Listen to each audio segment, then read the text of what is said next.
사람들은 지나치게 일이 안 풀리거나 안 좋은 일이 연달아 일어날 때 마가 꼈다고 하거나 삼재가 아닌가 의심을 하게 된다. 그리고 흔히 굿이라도 해야 하는 거 아니야? 그러며 어떠한 미지의 힘이라도 빌리고자 할 만큼 절박해진다. 요즘 내가 겪고 있는 상황들이 딱 그런 상황이다. 최근 반년 사이 다수의 주변 사람들 장례식장만 67번 가게 되었고, 다니던 직장도 경영이 악화되어 다른 일자리를 구해야만 했다. 또한 내 과실로 인한 크고 작은 교통사고 3번, 낙상사고로 인한 장인어른의 다리 골절, 중고거래 사기로 인한 몇십만 원의 금전적인 손실들. 일이 안 풀려도 너무나도 안 풀렸다. 그런 내 상황을 보고 친구는 진짜 무당이라도 찾아가 보라고 그리 말할 정도였다. 어디서부터 잘못된 걸까? 삼재를 의심해 인터넷을 검색했지만 지금 내 나이가 삼재에 해당되진 않았다. 그러다 문득 한 가지 짐작 가는 게 있었다. 여름 휴가 때 공유 숙박 어플로 예약한 남해에 있는 시골 민박집. 모든 일의 시작은 아마도 지난 여름 휴가 때 놀러 갔던 그 시골 민박집부터인 것 같았다. 오빠, 알아봤어? 6개월 전 나는 다가오는 여름 휴가를 맞이해 어디로 놀러 갈지 아내와 이야기를 나눴다. 특별히 이번 여름 휴가는 장인 장모를 모셔가기로 사전에 아내와 이야기가 되어서 장소 선별부터 신중을 기했다.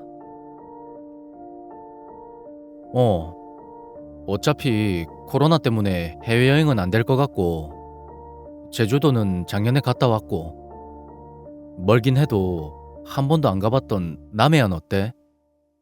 남해안?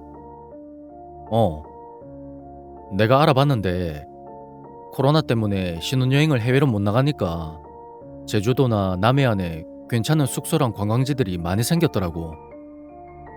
그리고 남해 바다가 동해 서해랑 또 다르게 이국적인 풍경이라고도 하고. 근데 오빠, 우리가 갈 때가 여름 극성수기인데 숙소 요금 많이 비싸지 않을까? 지금부터 한번 알아봐야지.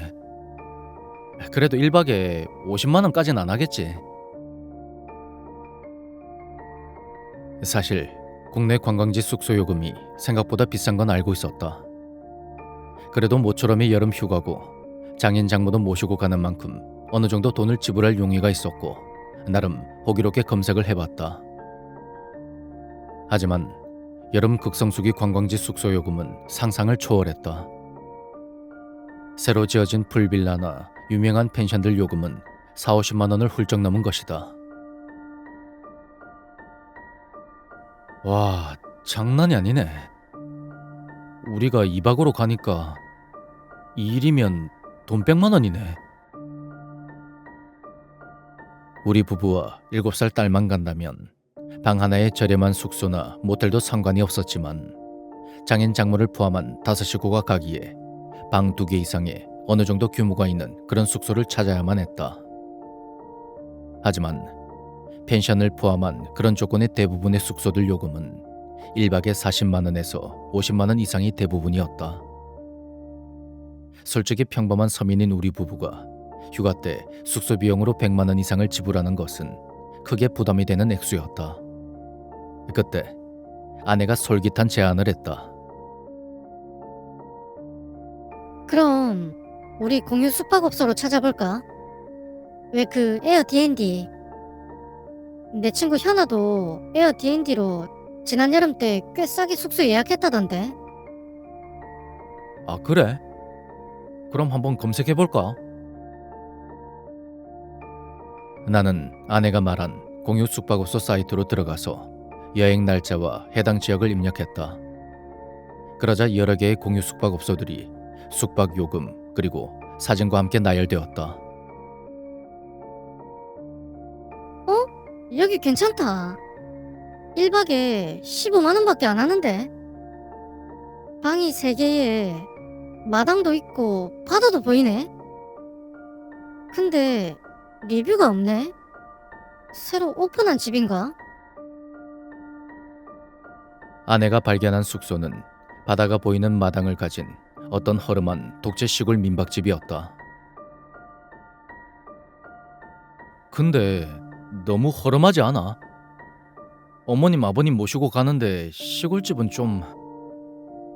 오빠, 요즘 핫한 촌캉스 모르나? 촌캉스? 그래, 호캉스 말고 촌캉스. 요즘 예능에서 마당에 있는 시골집 가서 밥 해먹고 막 그러는 거 있잖아. 그것 때문에 일부러 마당에 있는 시골집 가는 사람들이 얼마나 많은데. 뭐 레트로 감성도 있고. 그리고 우리 엄마 아빠 두 분도 시골 출신이라 옛날 생각도 나고 좋다고 하실걸? 뭐 두 분만 괜찮다고 하면 나야 뭐... 그 후 공유 숙박업소 사이트에서 추가로 다른 숙소를 검색해봤지만 마당에 있는 그 집만큼 마땅한 가격의 숙소는 나오지 않았다. 결국 우리는 그 시골 민박집을 휴가 한 달 전에 예약 완료했다. 첫째 날, 우리 가족은 서울에서 새벽 5시에 남해로 출발했다. 휴가 극성수 기간이라 고속도로에 차들이 밀릴 거라 예상했기 때문에 교통 상황이 상대적으로 원활한 새벽 시간을 선택한 것이다. 남해안 숙소 근처 어시장에 도착하니 시간은 어느덧 9시가 되었다. 우리는 어시장으로 가서 숙소에서 먹을 회를 떠서 포장했고 주변 유명한 관광지들을 둘러보니 어느덧 시간이 오후 3시가 넘어버렸다. 오빠, 숙소 3시부터 입실 가능한 거지? 지금 가면 들어갈 수 있을 거야. 아버님, 어머님 괜찮으시겠어요? 여기 숙소가 옛날 시골집을 개조한 곳이라 좀 불편하실 수도 있을 텐데. 아유, 이서방, 상관하지 마라. 이 양반이야, 자기 좋아하는 회랑 술만 있으면 어디든 상관 있겠어. 그리고 나도 오랜만에 이런 시골집에 오니까 옛날 생각나고 좋네. 아니 여보, 사위 앞에서 사람을 왜 그렇게 무안을 주나? 내가 회랑 술을 좋아하는 건 사실이지만 어디서든 막 자고 그런 사람 아니야. 엄마야, 엄마야. 여보, 이서방한테 자기 술 먹고 실수한 이야기 들려줘? 에헤이, 됐다 마. 이서방, 그냥 나는 술이랑 회만 있으면 어디든 상관이 없네. 예약한 숙소는 주소나 지번으로 찾기가 힘들어 어떤 이름의 교회로 검색해 찾아갔다. 그렇게 도착한 마을은 작은 교회를 중심으로 몇십 채의 집들이 옹기종기 모여 있었고 민박집은 그 마을과 어느 정도 거리가 있는 나지막한 언덕 위에 홀로 위치해 있었다. 민박집 주변으로는 이름 모를 채소가 자라고 있는 밭들과 무성하게 자란 잡초들만 있었다. 언덕 위에 있기에 아랫마을 너머로 바다가 보였다. 인터넷으로 봤었던 사진과 달리 숙소의 첫인상은 조금 삭막한 느낌이 들었다. 우리 가족은 서둘러 짐을 풀었다. 엄마, 더워. 에어컨. 8월의 무더운 여름이라 7살 딸 시윤이는 더위에 지쳐 에어컨을 틀어달라고 성화였다. 아내는 에어컨 리모컨을 찾아 전원 버튼을 눌렀다. 잠깐만.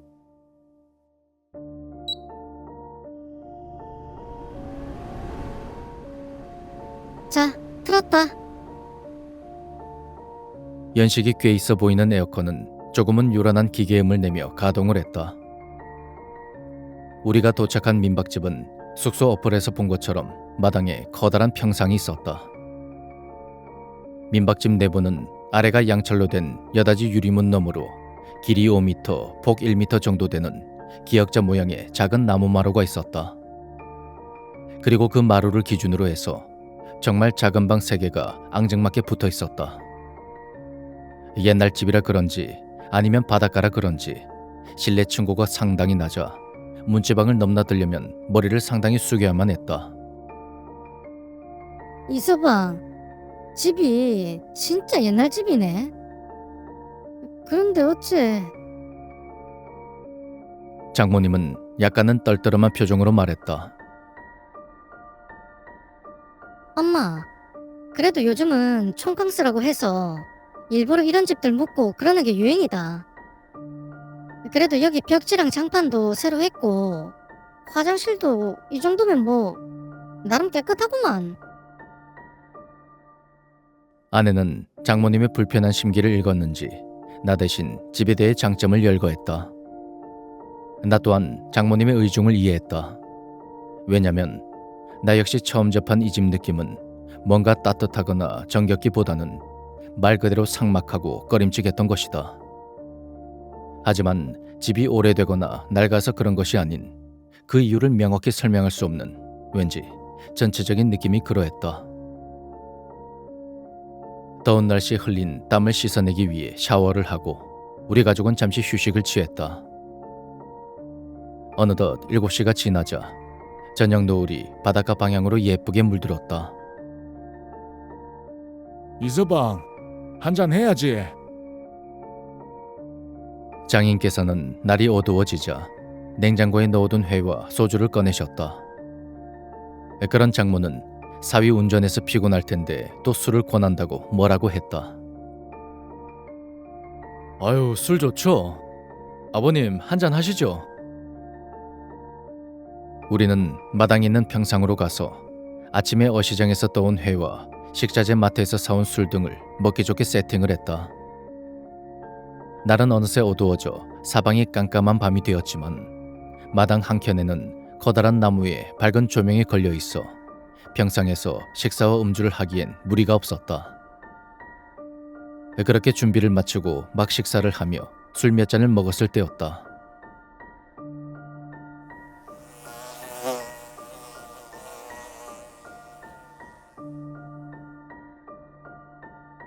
어디선가 기괴한 곤충 소리와 함께 조명 주변으로 날벌레 한두 마리가 날아다녔다.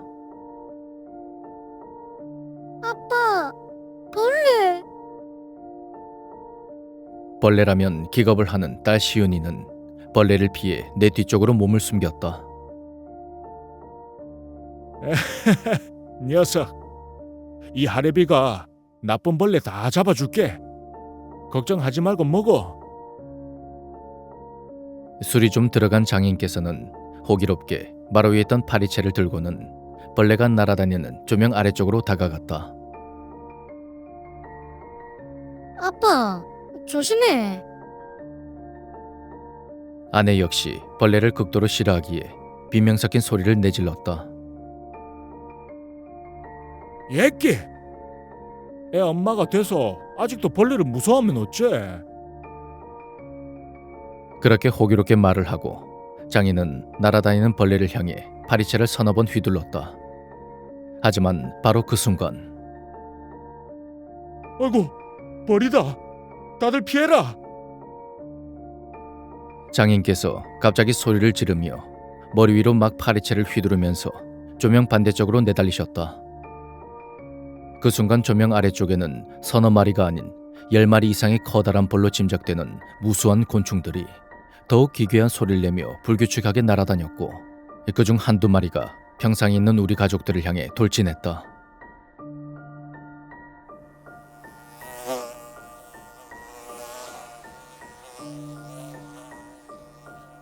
아내가 소리를 지르며 딸 시은이를 안고 불이 나게 민박집 안으로 뛰어들어갔다. 나 역시 최대한 장모님을 보호하면서 민박집으로 피신시켰고 숙소에 있던 살충제를 들고는 계속해서 마당을 뱅글뱅글 내달리는 장인을 도우려 달려나갔다. 아버님, 어서 숙소로 들어가세요. 어서요. 그래.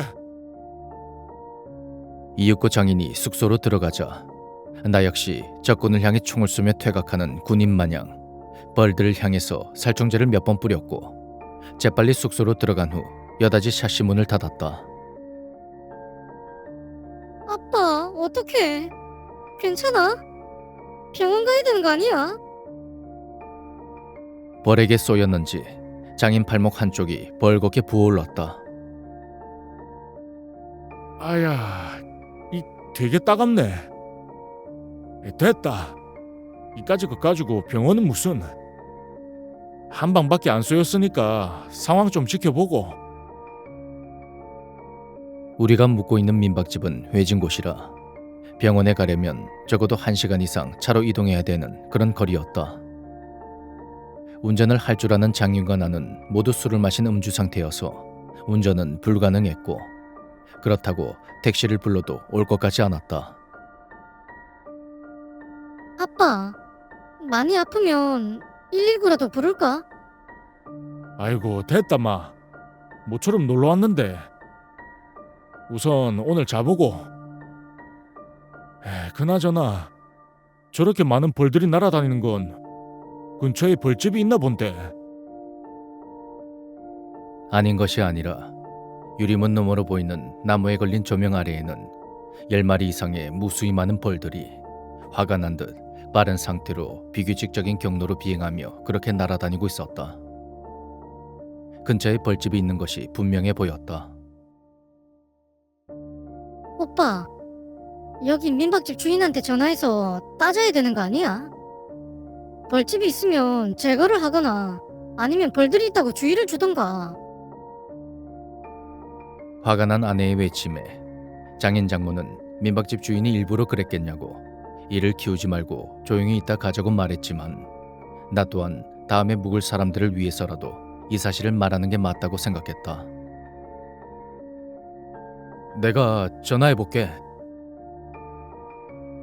몇 번의 핸드폰 수신임이 울리고 민박집 주인이 전화를 받았다. 예, 여보세요. 전화를 받은 상대방의 목소린 60대가 넘었으리라 짐작되는 중년의 남성이었다.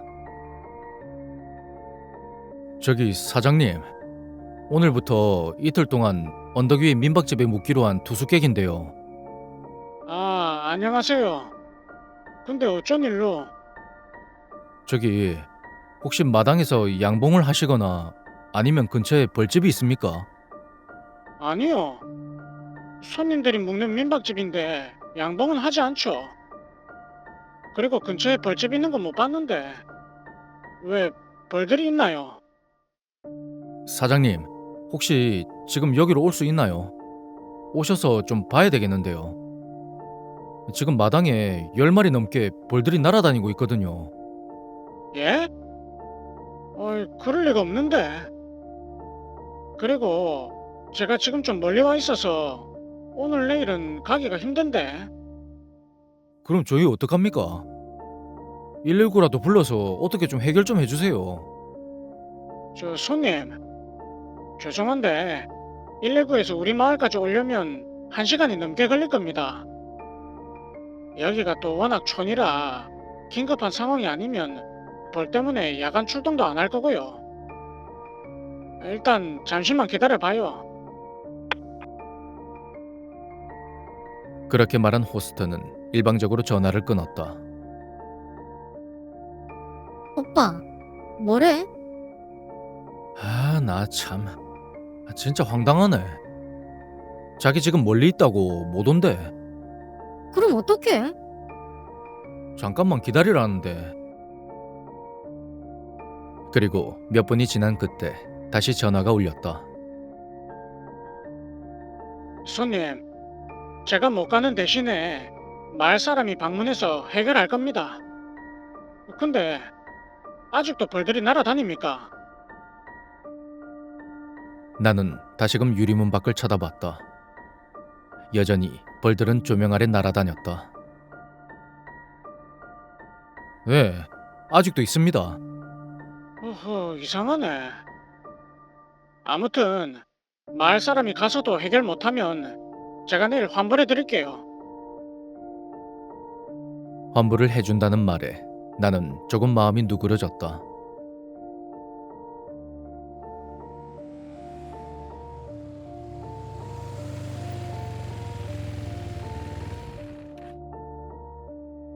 그렇게 전화를 끊고 또 몇 분이 지나자 아랫마을 어귀에서 오토바이로 짐작되는 불빛이 어둠을 비추며 숙소 방향으로 올라왔다. 벌이 있다고요?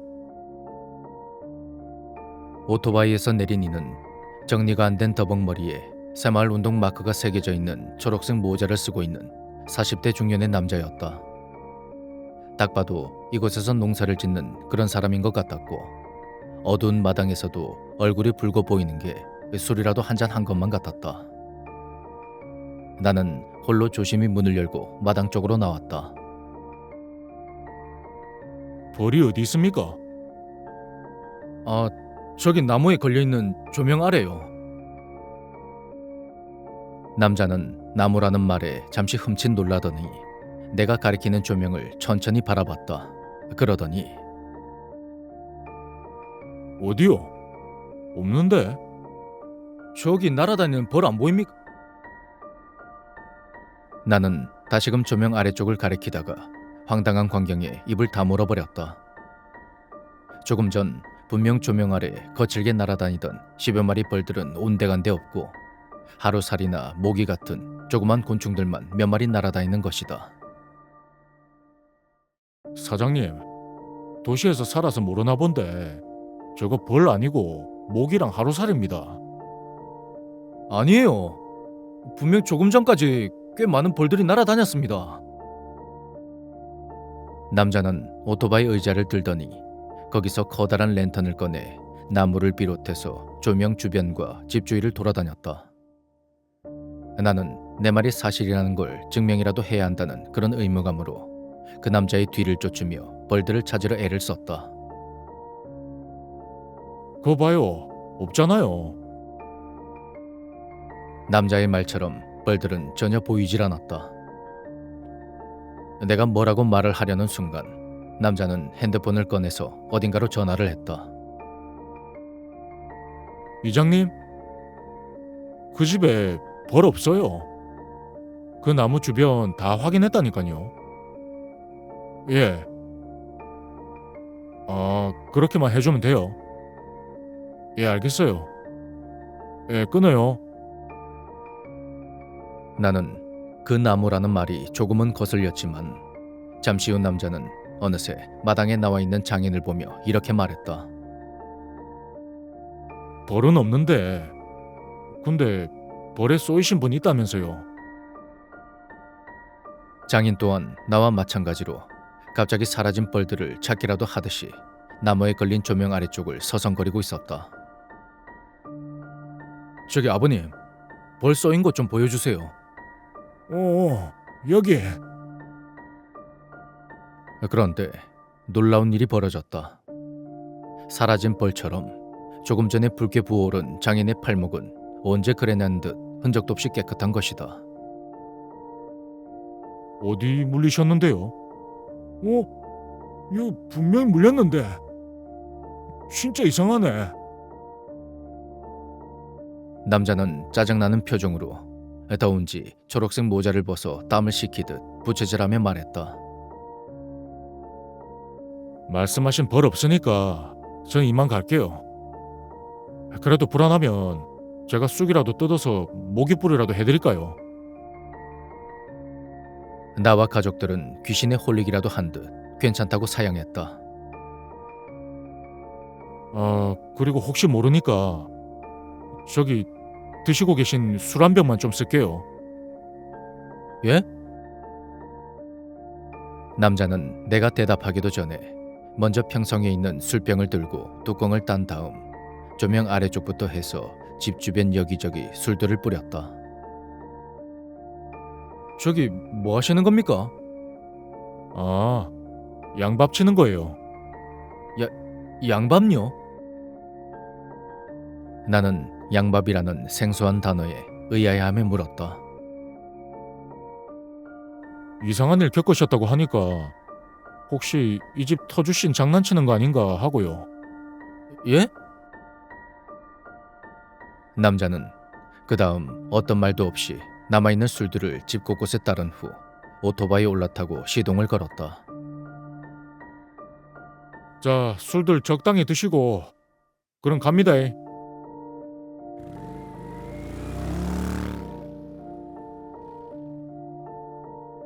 남자는 처음 등장했을 때처럼 오토바이를 타고 순식간에 사라져버렸다. 그렇게 남자가 떠난 후 남겨진 우리 가족들은 마치 귀신이라도 홀린 듯 멍하니 조명 쪽을 바라보고 있었다. 아버님, 술 한 잔 더 하셔야죠. 나는 침울한 분위기를 환기시키듯 그렇게 밝게 말했다. 그래. 그러나 이미 가라앉은 분위기는 좀처럼 다시 밝아지지 못했고 그날 저녁 술자리는 그렇게 어영부영 마무리되었다. 그렇게 우리 가족은 잠자리에 들었다.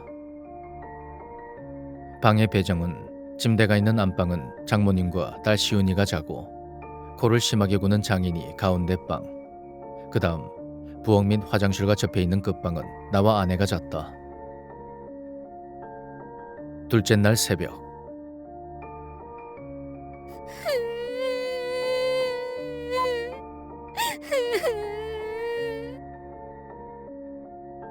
이른 새벽, 딸 시은이의 울음소리에 난 놀라 잠에서 깨어났다.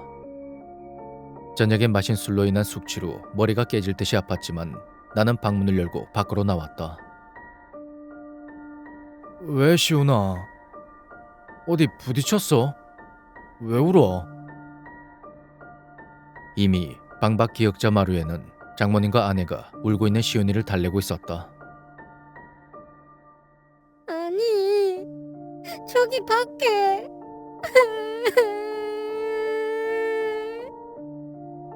밖에? 밖에 뭐가? 왜? 시간은 아직 6시가 채 안 되었고 유리문 너먼 마당에는 아직 동이 트기 전이라 푸른 어둠이 깔려 있었다. 그러나 어둠 속에서 별다른 특이점을 발견하지 못했다. 저기 나무 위에 하얀 옷 입은 어떤 여자가 나 누워봤어. 딸 시은이의 말은 홀로 소변을 보러 마루를 걷다가 문득 마당 쪽을 쳐다보니 누군가 나무 위에서 자신을 노려보며 웃고 있었다는 것이다. 난 재빠르게 마당으로 나가 나무 위 쪽을 바라봤다. 하지만 어제 문제가 있었던 꺼진 조명이 달려있는 나무 위엔 아무것도 없었고 난 혹시나 딸 시은이가 커다란 새를 잘못 봤을까 생각을 하고 그 주변을 둘러봤다. 시은아, 아빠가 나갔는데 아무것도 없어. 나 분명히 봤어. 엄마, 나 이 집 너무 무서워. 울고 있는 딸 시은이를 토닥이며 안고 있던 아내는 날 향해 어떻게라는 듯 쳐다봤지만 나 역시 마땅한 대안이 있는 게 아니라 모르겠다는 제스처를 취했다. 바로 그 순간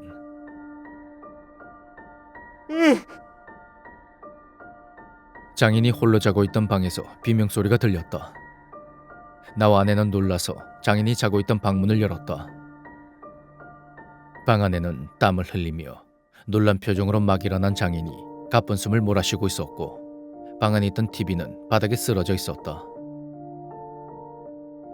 아버님, 괜찮으십니까?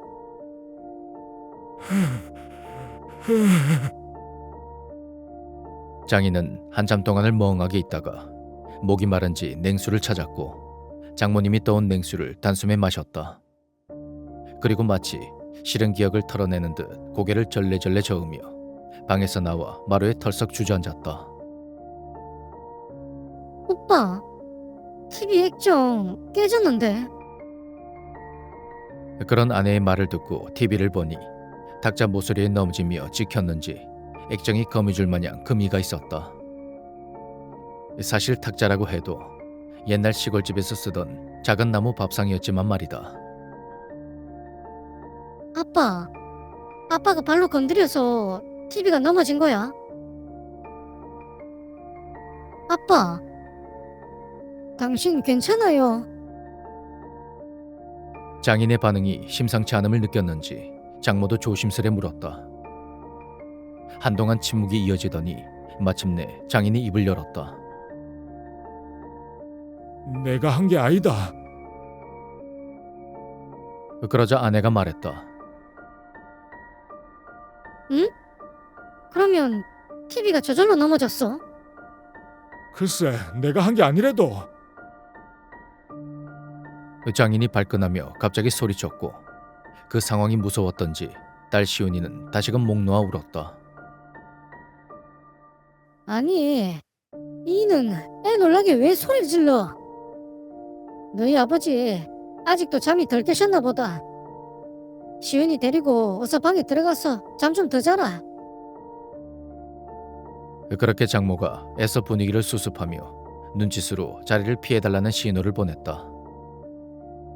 한 성격 하는 아내도 억울하고 화나기는 마찬가지라 뭐라고 말을 하려다가 이내 딸을 안고 쌩안이 안방으로 들어가 버렸다.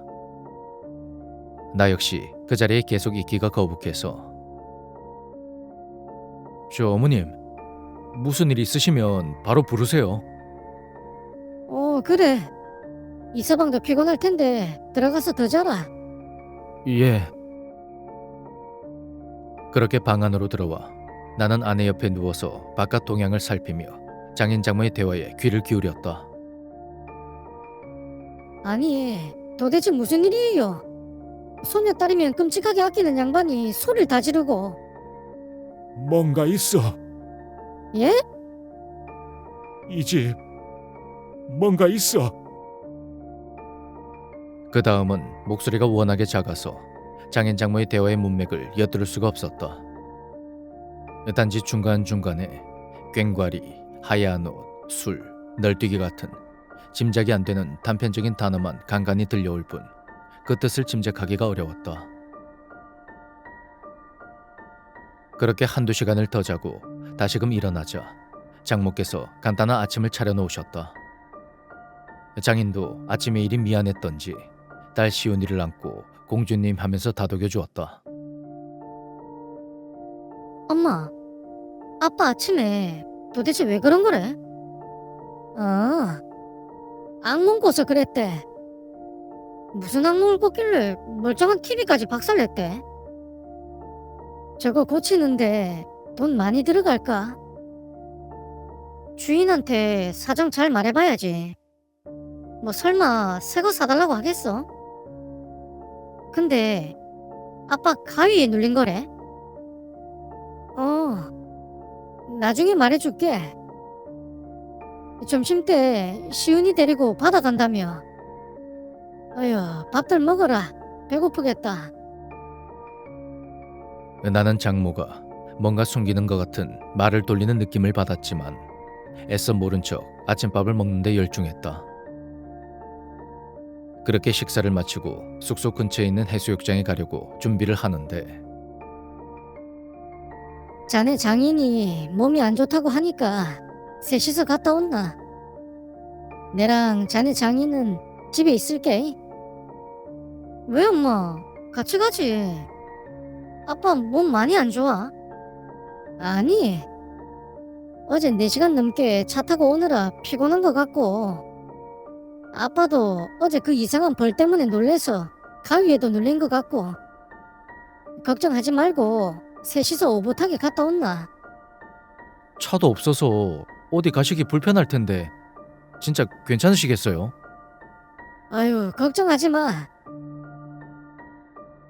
그렇게 나랑 와이프 그리고 딸 시온이는 장인 장모를 숙소에 놔둔 채 해수욕장으로 향했다. 그리고 6시간 후 우리 가족은 해가 뉘엿뉘엿 넘어가는 5시가 다 되어서야 숙소로 돌아왔다. 엄마, 우리 왔어. 숙소로 돌아온 아내가 소리 높여 장인 장모를 불렀다. 하지만 어찌된 영문인지 숙소는 인기척이 전혀 느껴지지 않고 주죽은 듯 고요했다. 엄마, 아빠. 아내가 숙소 방문 이곳저곳을 열며 재차 소리쳤지만 여전히 아무 소리도 들리지 않았다. 두 분 안 계셔? 어디 가셨지? 차도 없는데. 핸드폰으로 전화해봐. 아내가 핸드폰을 꺼내서 장모님께 전화를 걸었다. 그렇게 몇 번의 신호음이 울리고 장모님이 전화를 받았다. 여보세요? 엄마, 어디야? 수학이 넘어 장모님께서는 장인과 함께 마을에 잠깐 산책하러 내려가셨다고 그리 말씀하셨다. 그리고 지금 바로 올라간다고 했다. 그리고 몇 분이 지나자 두 분께서 천천히 걸어오셨다. 저기, 오늘 우리 여기서 묵지 말고 서울에 올라가면 안 될까? 근처 가게에서 사왔다는 수박을 자르며 장모님이 조심스럽게 말했다. 왜 엄마? 무슨 일 있어? 아니, 집터가 센지 너네 아빠 가위에도 눌리고 어제 좀... 에이 엄마, 집터가 세기는 뭐가 세? 지금 좀 있으면 저녁인데 올라가기에는 좀 그렇지. 오빠 운전하기도 힘들 텐데. 아버님 많이 불편하세요?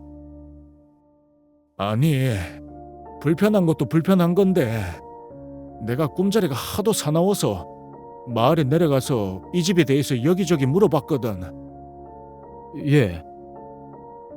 근데 마을 사람들이 뭔가 숨기는 것처럼 다들 말을 잘 안 하더라고. 그때 때마침 이 마을 사람이 아닌 택배 배달하는 기사 양반이 있길래 내가 물었는데 네네. 뭐래요?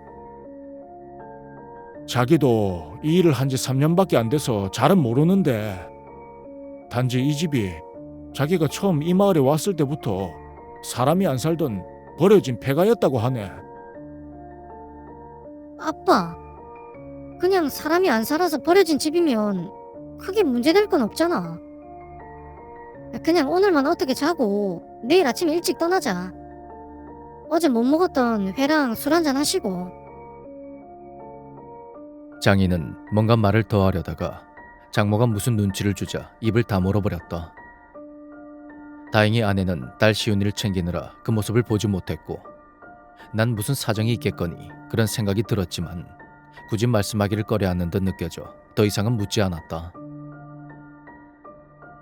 그러면 우리 오늘 올라갈까요? 오빠, 아니, 나도 이 집 뭔가 쎄한 게 좀 그렇더라고. 시윤이도 아침에 이상한 거 봤다 그러고. 그런 딸 이야기가 효과가 있었는지 아내는 좀 전처럼 강하게 반박하지 않았다. 다들 재미있자고 놀러 왔는데 일부러 고생하면서 있을 필요는 없잖아. 어머님, 아버님, 지금 출발해서 서울 올라가시죠. 자네 운전하는데 힘들지 않겠나? 장인이 걱정스럽게 물었다. 아까 해수욕장에 가서 집사람이랑 시윤이 바다에서 놀 때 저는 낮잠을 좀 잤거든요. 아, 그래. 그래도 힘들면 내랑 운전 교대하자고. 예예, 힘들면 말씀드릴게요. 그렇게 우리 가족은 급히 떠날 준비를 하며 짐을 챙겨 차에 집어넣었다. 빠뜨린 게 없나 다시금 확인을 하고 출발하자 시간은 저녁 7시가 넘은 어두운 저녁이었다. 오빠, 근데 TV 액정 깨진 거 주인한테 말해야 되는 거 아니야? 그리고 오늘 숙소에서 안 먹고 서울로 출발한다고도 말하고. 그래, 내가 전화해볼게. 나는 숙소 주인에게 전화를 걸었다. 하지만 웬일인지 전화를 받지 않았고 그렇게 몇 통을 더 전화를 걸어도 받지 않자 문자로 간단히 사정을 설명한 후 연락을 달라고 보냈다. 그렇게 2시간 정도 지나자 차가 전라북도 모 휴게소에 정차했고 때마침 민박집 주인에게서 전화가 걸려왔다. 예, 여보세요? 손님, 이렇게 가시면 어쩌란 겁니까? 민박집 주인은 다소 상규된 목소리로 말했다. 저 TV 액정 파손 때문에 그러시는 겁니까? 수리하시고 비용 나오면 영수증 찍어서 보내주십시오. 제가 다 변상하겠습니다. 아니, 그것도 그건데 예약을 2박 3일로 했으면 내일 올라가야지 맞는 게 아닙니까? 이렇게 그냥 가버리면 저희가 곤란해지지 않습니까? 나는 뭐가 곤란하다는 건지 당최 이해를 못하고 다시 설명을 했다.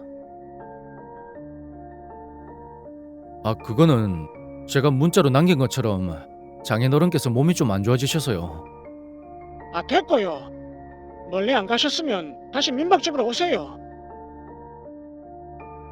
나는 갑자기 나의 말을 끊고 고압적으로 자기 말만 하는 숙소 주인의 행태에 화가 나기 시작했다. 저기 사장님, 저희가 2박 3일을 예약하긴 했지만 하루를 묵든 이틀을 묵든 저희 자유 아닙니까? 막말로 TV 액정 깨진 것도 할 말이 있습니다. 그렇게 부실한 밥상 위에 TV를 올려놓으면 조금만 건드려도 넘어지는 거 아닙니까? 그렇게 내가 화가 나서 상대방을 쏘아붙이자 옆에서 듣고 있던 아내가 걱정스럽게 바라보았다. 아, 이 양반 말귀를 못 알아듣네. 제가 언제 TV값 변상해달라고 했습니까? 그냥 민박집에 와서 오늘만 자고 가면 그 TV 파손된 금액은 안 받는다니까. 됐습니다. TV값 지금 보낼게요. 더 할 말 없으니까 전화 끊겠습니다.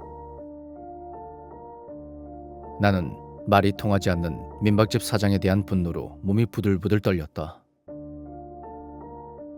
오빠, 뭐래? TV 수리값 때문에 그래? 얼마 달라는데? 아니, 그게 아니라 나는 자초지종을 아내에게 설명했다. 아니, 미친 거 아니야? 우리가 감옥에 갇힌 죄수도 아니고. 내 말이 진짜 황당하네. 아까 그 TV 모델 넘버 사진 찍어놨지? 그거 인터넷으로 검색해서 나오는 판매 가격 그냥 통장으로 보내자. 32인치 구형 모델이니까 그렇게 비싸진 않을 거다. 아니, 그거 쓰던 거잖아. 새 가격으로 보내려고? 말이 안 통하는 사람들이라 괜히 꼬투리 잡아서 이러쿵저러쿵 하는 것보다 그게 나을 것 같다. 알았어. 에이, 그래도 아깝다. 말을 마친 그때 화장실에 갔던 장인 장모가 검은색 봉지에 무엇인가 사서 돌아왔다. 엄마, 그건 뭐야? 아, 소금. 소금은 왜? 그때 장인이 나서서 말했다. 그 집이 뭔가 좀 찜찜하기도 하고 원래 여행처럼 멀리 객지에 있다가 집으로 다시 갈 때는 작귀들 들러보지 말라고 이렇게 온몸에 소금을 뿌려서 정화하는 기다. 그렇게 말씀을 한 후 장인과 장모는 소금을 한 주먹 쥐고 가족들의 몸에 힘차게 뿌렸다. 나는 장인의 입에서 나온 그 작귀라는 이질적이고 낯선 단어와 행동이 어제 저녁 마을 사람이 술을 뿌리며 말한 양밥이란 단어와 묘하게 매치되며 이상한 기분이 들었다. 따가. 할머니, 따가워. 딸 시온이가 반바지 아래 종아리에 소금이 뿌려지자 아프다고 엄살을 부렸다. 휴게소에 머물던 몇몇 사람들도 우리 가족의 기묘한 행동에 수군거렸다. 자, 됐다. 가자.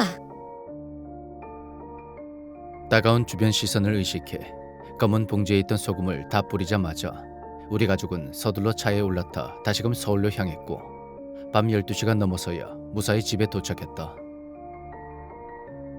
그리고 5개월 후. 아니 진짜 무당집이라도 가고 싶은 심정이라니까. 회사 회식에서 술을 어느 정도 마신 나는 동료 직원들에게 그렇게 하소연을 했다. 그때 내 이야기를 관심 있게 듣던 같은 팀 박 대리가 심각한 목소리로 물었다. 저기 이 차장님, 여름에 놀러 간 곳이 분명히 땡땡군이라고 했죠. 거기 고속도로 나와서 차로 1시간 정도 더 들어간 바닷가 보이는 작은 마을이었어. 왜? 뭐 짐작 가는 게 있어? 제 고향이 그 마을은 아니어도 남쪽 출신 아닙니까? 그렇지. 작은 어촌 마을이라 했잖아. 예, 맞습니다. 근데 말씀하신 여름에 놀러 가셨던 땡땡군이면 그렇게 먼 거리도 아니어서 아마 우리 고향 마을이랑 풍습이나 생활 방식이 비슷할 겁니다. 근데 이 차장님이 들려주신 그 민박집 얘기 듣고 있으니까 제 고향에 있는 어떤 집이 하나 생각났습니다. 어떤 집? 박대리 고향에도 그런 비슷한 집이 있었어? 그러자 박대리는 조금 뜸을 들이다가 이윽고 입을 열었다. 예, 지금은 없어졌지만 옛날에 있었죠. 바로 당집입니다. 당집? 이 차장님, 혹시 선앙당이라고 들어보셨죠? 선앙당? 잘은 모르는데 들은 봤지. 저희 지역에서는 마을 위 고갯마루에 성황신을 모시는 선앙당과 선앙나무가 있었습니다. 그리고 그곳 바로 근처에 마을 무당이 사는 당집이 있었고요. 아마 제 생각이 맞다면 마을 위 언덕에 홀로 있는 그 집이 무당이 살았던 당집이 아닌가 생각됩니다. 그리고 조명이 걸려 있었다는 그 커다란 나무는 아마 선앙나무가 아닌가 생각되고요. 박대리의 말은 이러했다. 자기 고향 어촌 마을에는 붕어와 안전을 기원하는 무속신앙이 있어 멀리 나가서도 보일 수 있게 마을 높은 곳에 선앙당이 있었다는 것이다. 그리고 그곳을 관리하는 무당들의 거처인 당집이 바로 근처에 있어 마을의 대소사를 관리했다는 것이다. 근데 이게 좀 애매한 게 제 고향도 그렇고 지금은 선앙당이나 당집이 거의 사라지고 없습니다. 그건 또 왜? 과거에 새마을 운동 영향도 있고 다른 종교가 마을에 들어오면서 무속신앙을 배척하니까 나이 먹은 무당분들도 먹고 살기 위해서 하나둘 마을에서 떠난 거죠. 아니, 무속신앙을 배척하고 그러면 그 집을 철거하거나 나무를 베야 하는 게 맞는 거잖아. 에이, 차장님도 혹시 동티 난다는 말 못 들어보셨어요? 동티? 네, 동토라고도 하는데 건드리지 말아야 할 것을 훼손하면 벌 받는 건데 그 대표적인 게 선앙당을 부수거나 당산나무를 자르는 그런 행위예요. 순박한 시골 마을 사람들이 아무리 다른 종교로 개종해도 민간신앙 같은 거 무시 못하죠. 이야기를 듣다 보니 하나둘 퍼즐이 맞춰지는 것 같았다. 마을 중앙에 위치한 교회와 마을 이장이라는 민박집 사장이 왜 그렇게 우리를 그곳에서 묵고 가라고 난리였는지. 과연 우리가 묵은 집이 진짜 무당이 살던 집이고 그로 인해서 우리 가족이 단체로 환영을 본 곳일까? 여담이지만 장인이 병원에서 퇴원 후에 뜻밖의 이야기를 듣게 되었다. 장인이 가위에 눌렸던 그날 밤 꿈을 꾸는데 꿈속에서 사방에서 요란한 꽹과리와 징소리가 들리며 어떤 하얀 서복을 입은 기괴한 여인이 장인 배 위에서 구슬하듯 방방 널뛰고 있더라는 것이었다. 사실 장인 고향도 신주단지를 모시는 것으로 꽤 유명한 마을이라 무속적으로 남들보다 밝으셨는데 그 꿈을 꾸고 이 집이 과거 당집이 아니겠는가 그렇게 추측을 하긴 했다고 한다. 그리고 얼마 전 아내가 나에게 핸드폰으로 사진 하나를 보여줬다. 그것은 바로 포털 사이트 인터넷 지도 로드뷰 사진이었다. 거기에는 5년 전 날짜에 흉가 수준으로 보이는 민박집의 과거의 모습이 찍혀 있었고 지붕에는 대나무 깃대에 무당집을 알리는 하얀색과 빨간색 깃발이 바람에 나부끼고 있었다.